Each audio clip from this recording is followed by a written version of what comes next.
Hi everyone. I was in Istanbul, Turkey, a bit more than a month ago, and it was amazing. So instead of going chronologically, I'm just going to share the highlights of what really stood out to me: the mosques, and a little bit about the local culture and food. So let's dive in. Turkey's mosques are more than just places of worship. They're living, breathing reflections of history, art, and culture. So first up is the most famous Hagia Sophia. This place is iconic and for a good reason. It started as a Byzantine cathedral, then became a mosque, later a museum, and now it's a mosque again. The architecture is jaw-dropping. You've got these incredible Christian mosaics depicting the nativity story of Christ, sharing space with Islamic calligraphy on huge billboards. You'll also find various other alterations such as a cloth covering Virgin Mary in the dome and the mihrab, which is slightly off-center such that it points towards Mecca. Walking through it is like walking through history itself. Right across the street, you'll find the Blue Mosque, and even though I didn't spend as much time there, the two mosques together create this incredible history and spiritual hub in the heart of Istanbul.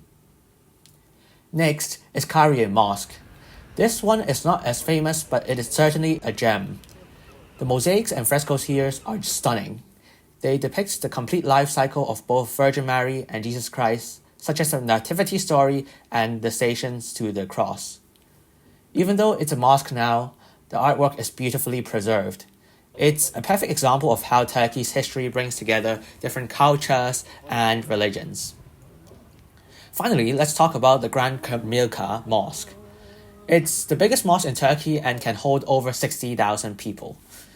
The design is a mix of traditional Ottoman style and modern touches. What I loved most was how it feels like a true community spaces. Families were hanging out, kids were playing football as if it was Wembley, and people were praying. It very much felt alive. This place is also more than a mosque. It's a complex with a car park, library, several halls, and a museum that tells Ottoman history. In fact, it reminds me of civic centers in Hong Kong, which are multi-land use developments too. Of course, no trip is complete without exploring the local culture and the food. The Grand Bazaar is a must-see. It's like stepping into a kaleidoscope with its endless rows of stalls selling spices, textiles, and jewelry. Not knowing what's around the corner and feeling like being in a maze is a part of its charm. In terms of food, I tried all kinds of kebabs: doner, shish, iskender, and every single one was delicious. My favorite was Iskender kebab, which comes with yogurt and tomato sauce. Another notable mention is a variety of this rice restaurants that serve a variety of dishes and casseroles at a fair price. It is a shame that we do not have more of these restaurants in the UK, as they are absolutely delicious. Turkish desserts at Hafiz Mustafa were nice as well.